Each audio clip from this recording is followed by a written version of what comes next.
Bullies shove a pencil case into the new student's mouth without imagining what the boy would do next. Bodie Fairweather had mastered the art of being invisible at Westfield Academy, or at least he tried to. His lanky frame, all sharp angles and nervous energy, made him look like a scarecrow that had wandered off a farm and into the pristine hallways of one of Connecticut's most prestigious schools. His clothes hung loose on his thin body, hand-me-downs from thrift stores that his grandmother carefully mended each weekend.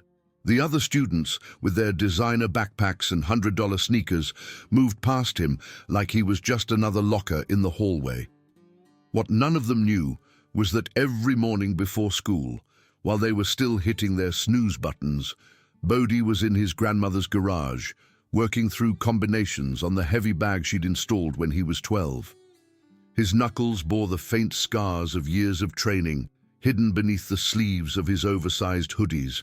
His grandmother, a former Golden Gloves boxer who'd fought her way through the underground circuits of the 70s, had taught him everything she knew. Never throw the first punch, she'd tell him, wrapping his hands with practiced precision. But if someone comes for you, make sure they remember why that was a mistake. The trouble started on a Tuesday in October, when the leaves outside Westfield Academy had turned the color of rust and gold. Bodie was sitting in the corner of the cafeteria, working through his calculus homework while eating a peanut butter sandwich, when Drake Huntington decided he was bored. Drake was everything Bodie wasn't, broad-shouldered, golden-haired, with the kind of confidence that came from never having to question whether you belonged. His father owned half the commercial real estate in town, and Drake wore that fact like armor. "Hey, skeleton!" Drake called out, his voice carrying across the cafeteria. His usual crew flanked him: Trent Michaels, who played varsity lacrosse despite being built like a refrigerator, and Jackson Pierce, whose claim to fame was bench-pressing 220 and making sure everyone knew it. "You solving world hunger with that calculator, or just trying to figure out how many calories you need to actually grow some muscle?" Bodie kept his eyes on his homework. He'd learned that engaging only made things worse. The laughter rippled through the cafeteria, but he blocked it out, focusing on the derivatives in front of him. His grandmother's voice echoed in his head. "Dignity isn't about what others think of you. It's about what you know about yourself." But Drake wasn't satisfied with being ignored. He walked over, his expensive cologne announcing his arrival before his shadow fell across Bodie's notebook. "I'm talking to you, Fairweather. Though I guess with a name like that, you're used to things just passing over you, right?" The next few weeks established a pattern. Drake and his crew found endless ways to make Bodie's life miserable. They'd knock his books out of his hands in the hallway, sending papers scattering across the polished floor while other students stepped around them, pretending not to see. During chemistry lab, Trent would accidentally bump into Bodie's table, ruining experiments that had taken the entire period to set up. Ms. Henderson, the chemistry teacher, would sigh and tell Bodie to be more careful, never seeming to notice that the accidents only happened to him. The worst was in the locker room after mandatory PE class. Bodie would try to change quickly, keeping his head down, but Drake always found him. "Look at those chicken legs," he'd announced to anyone within earshot. "I've seen more meat on a veggie burger." The other students would laugh nervously, grateful that they weren't the target, while Coach Peterson conveniently needed to check something in his office. Through it all, Bodie kept quiet. Not because he was afraid. He'd sparred with fighters twice Drake's size in his grandmother's garage, but because he'd made a promise. His scholarship to Westfield depended on maintaining a spotless record. One disciplinary action, one fight, and he'd lose everything his grandmother had worked so hard to give him. So he endured, channeling his frustration into the heavy bag each morning, his fists connecting with controlled fury while his grandmother watched, understanding without words why the sessions had grown longer and more intense. There was one bright spot in his days at Westfield. Melody Reeves. She worked in the library during study hall, her dark curls always pulled back in a messy bun, glasses perched on her nose as she sorted through returned books. Unlike everyone else, she actually saw him.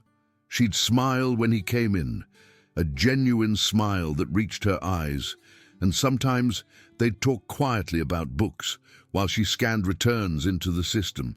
She loved science fiction, especially the old stuff, Asimov, Heinlein, Butler, and could debate for hours about whether androids could dream. "You know," she said one afternoon, as Bodhi helped her reshelf books in the biography section, "you don't have to let them treat you like that." Bodhi paused, a book about Muhammad Ali half raised to the shelf. "It's complicated." "It always is," Melody said softly, "but there's a difference between choosing not to fight and letting yourself disappear." Her words stayed with him through the rest of the day, echoing alongside his grandmother's wisdom. That evening, as he worked combinations in the garage, his grandmother noticed the change in his rhythm. "Something on your mind, baby?" "Just thinking," Bodhi said, pivoting into a hook that would have dropped most people. "About when the right time is to stop turning the other cheek." His grandmother caught the bag, steadying it with surprising strength for someone her age. "The right time," she said slowly, "is when staying quiet does more damage to your spirit than speaking up would do to your future." The breaking point came on a Thursday in November. Bodhi was in the library with Melody, helping her process a new shipment of books. They were laughing about something, a ridiculous plot twist in a novel she'd just finished, when Drake and his crew walked in. The library was supposed to be neutral territory, a place where even Drake usually left him alone, but something was different today. Maybe it was the way Melody had touched Bodhi's arm when she laughed, or how comfortable they looked together. But Drake's eyes narrowed with a mean glint. "Well, well," Drake said, his voice cutting through the library's quiet atmosphere. "Looks like Skeleton Boy found himself a girlfriend. Though I gotta say, Melody, your standards must be pretty low if you're settling for this scarecrow." Melody's face flushed, but she stood straighter. "The only thing low in here is your emotional intelligence, Drake. Maybe if you read a book occasionally instead of just using them as props for Instagram photos, you'd understand that." The library went silent. Even Mrs. Patterson, the librarian, looked up from her desk. Drake's face turned red, and for a moment, Bodhi thought he might actually go after Melody. Without thinking, Bodhi stepped between them. "Leave her out of this," he said quietly. Drake's smile turned predatory. "Or what? You'll do something about it. Please, you won't even stand up for yourself." "I said, leave her alone." Drake laughed, but it was ugly, harsh. "You know what? I'm tired of you acting like you're better than everyone, sitting there with your homework and your little girlfriend thinking you're smarter than us. You're nothing, Fairweather. Just trailer trash trying to play dress-up in a school where you don't belong." The next day, Bodhi tried to forget the incident. He went through his morning training harder than usual, the bag swinging wildly under his assault. His grandmother didn't say anything, just watched with knowing eyes. At school, he avoided the main hallways, taking longer routes to his classes. But Drake wasn't done. It happened during lunch. Bodhi was at his usual table, alone this time since Melody had a makeup test. He was eating quietly, his pencil case open beside him as he reviewed notes for his afternoon history exam. He didn't see Drake approaching until it was too late. "Still studying, skeleton." Drake's hand came down hard on the table, making Bodhi's water bottle jump. "You know, all that studying won't change what you are." Bodhi didn't respond, just kept his eyes on his notes. That's when Trent grabbed his pencil case, a worn fabric pouch that his grandmother had sewn for him, decorated with patches from boxing gyms she'd visited over the years. It was one of the few things he had from her glory days, and she'd given it to him when he started high school. "What's this piece of garbage?" Trent laughed, tossing it to Jackson. "Looks like something from a dumpster." "Give it back," Bodhi said, his voice steady but his hands beginning to shake. "Or what?" Drake snatched the case from Jackson, examining it with mock interest. "You know what? I don't think you want it back that badly. If you really want it, why don't you ask nicely?" Bodhi stood slowly. The cafeteria was watching now, dozens of phones probably already recording. "Give it back." Drake's grin widened. "I've got a better idea. You look hungry, skeleton. Always eating those pathetic sandwiches. Why don't you try something different?" Before Bodhi could react, Drake grabbed him by the back of the neck, his grip surprisingly strong. Trent and Jackson moved in, pinning his arms. The cafeteria erupted in gasps and nervous laughter, but no one moved to help. Where were the teachers? Where was anybody with authority? "Open wide," Drake said. And when Bodhi clenched his jaw shut, Trent punched him in the stomach. Not hard enough to really injure, but enough to make him gasp. The moment his mouth opened, Drake shoved the pencil case inside, pushing it deep enough to make Bodhi gag. The taste of old fabric and pencil shavings filled his mouth, and he could hear the laughter spreading through the cafeteria like wildfire. "There you go," Drake said, stepping back to admire his work. "Now you really look like the trash you are." Something inside Bodhi snapped. It wasn't just the humiliation or the taste of fabric in his mouth, or even the laughter. It was the desecration of his grandmother's gift, the one piece of her history that she'd entrusted to him. He spit out the pencil case, his eyes never leaving Drake's face. The laughter began to die as students noticed something had changed.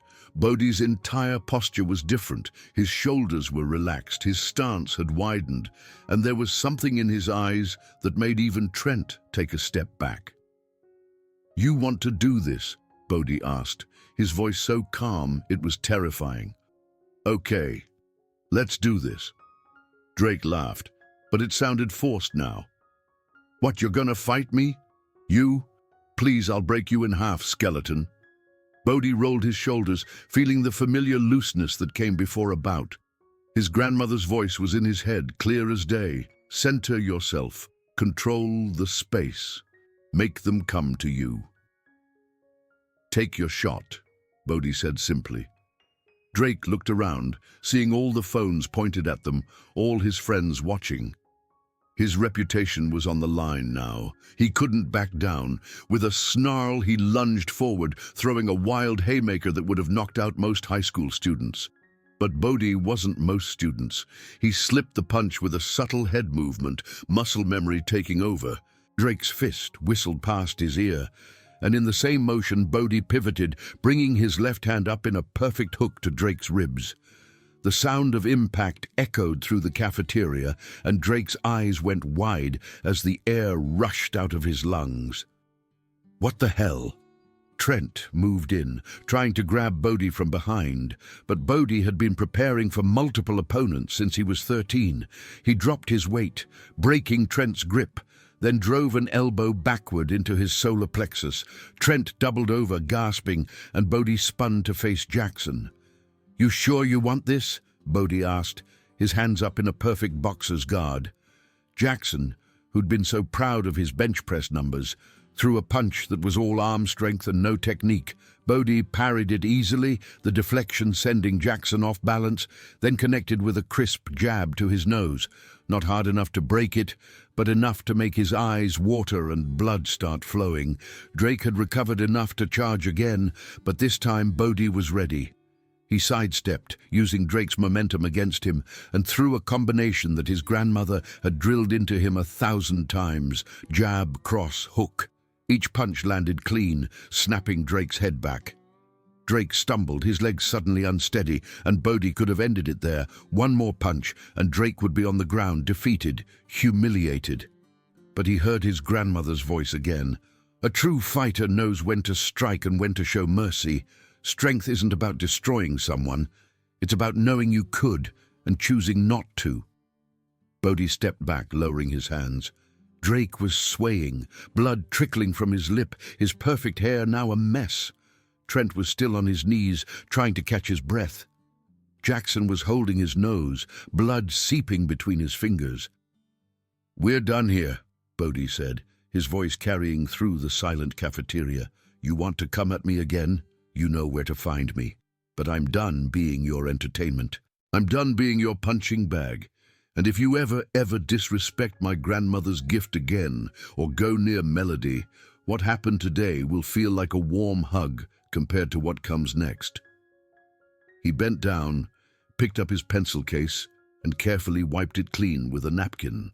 The cafeteria remained frozen, everyone staring at the skinny kid who'd just taken apart the 3 biggest bullies in school without breaking a sweat.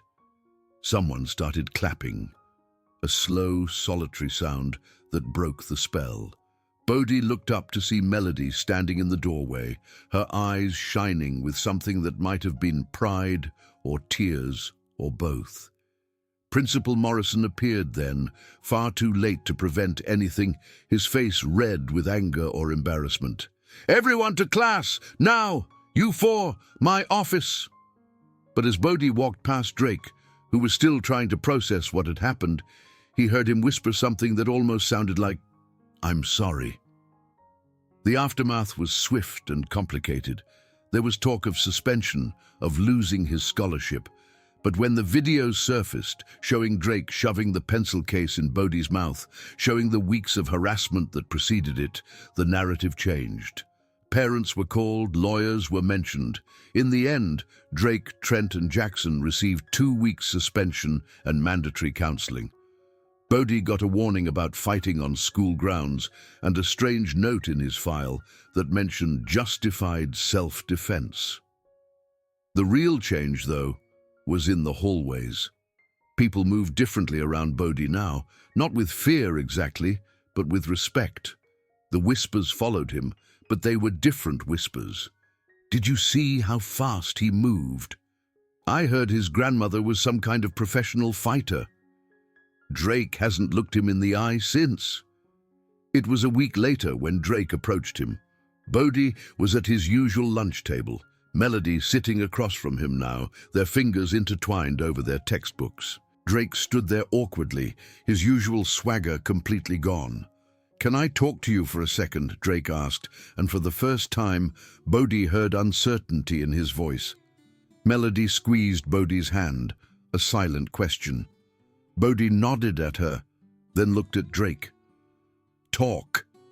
Drake shifted his weight, looking uncomfortable. What I did with your pencil case, that was messed up. I didn't know it meant something. Not that it makes it okay, but..." He trailed off, then started again. "My therapist, the one they're making me see, she asked me why I picked on you, and I couldn't answer. I've been thinking about it all week, and I still can't answer." "I can," Bodhi said quietly. "You picked on me because you could. Because everyone let you, because it made you feel big." Drake nodded, looking at his shoes. "Yeah, that sounds about right." He paused, then looked up. "I'm not asking us to be friends or anything, but I wanted you to know that I'm done. No more harassment, no more anything. You've got my word." "Your word didn't mean much before," Melody said, her voice sharp. "I know," Drake admitted, "but things are different now." He looked at Bodhi. "You could have really hurt me. You had the skill, the right. Everyone would have understood, but you didn't. That means something." Bodhi studied him for a long moment. "My grandmother taught me that real strength isn't about winning fights. It's about knowing when not to fight, and when you have to fight, it's about knowing when to stop." Drake nodded slowly. "Your grandmother sounds like a wise woman." "She is," Bodhi said simply. "And Drake, this is your one chance. You come after me or anyone else again, and I won't stop next time." Drake nodded again, then walked away. The cafeteria, which had been holding its breath, slowly returned to normal conversation. That afternoon, Bodhi found himself in the guidance counselor's office. Ms. Chen, a small woman with kind eyes, looked at him over her glasses. "I've been watching you for months, Bodhi. watching you shrink yourself, make yourself smaller, trying to disappear. Today in the cafeteria, I saw the real you for the first time. I didn't want to fight, Bodhi said. I just wanted to be left alone. I know, Miss Chen said, but sometimes standing up for yourself is the only way to get that peace. I'm not condoning violence, but I am saying that there's a difference between being peaceful and being passive. You found that line today. That evening, Bodhi told his grandmother everything. She listened without interrupting, her weathered hands wrapped around a cup of tea. When he finished, she was quiet for a long moment. You did good, baby, she finally said. You held back as long as you could, and when you couldn't anymore, you did what you had to do. But most importantly, you didn't lose yourself. You didn't become them.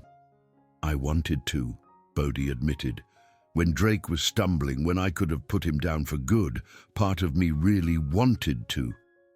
But you didn't, his grandmother said firmly. That's what separates a fighter from a thug. A fighter knows their power and respects it. A thug just wants to hurt people. The weeks that followed were strange, but not unpleasant.